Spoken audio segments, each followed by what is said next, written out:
Gagawin natin ngayon ay 2004 Toyota 4Runner. Palitan natin ang seal sa may CV axle seal. Ayun ang leak. Yan.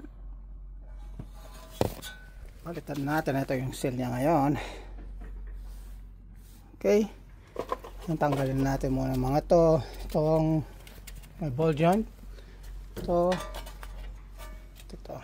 Okay. Ito yung... Hey! What's happened to you? Ginugulo mo ako. Doon ka, doon ka. Go, go, go, go, go. Hehe. Siya na. Yan, natanggalan natin itong axle nut. At ito. May CV axle, ha? Itong ball joint niya, tanggalin natin.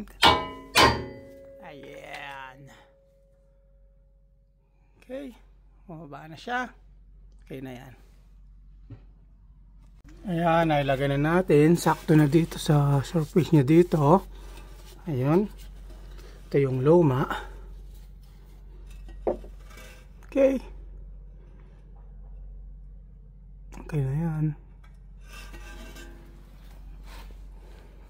Ayan, napalitan na natin yung oil seal. Nalinis na. Ayun. Palit na natin lahat. Maraming salamat sa panonood. God bless.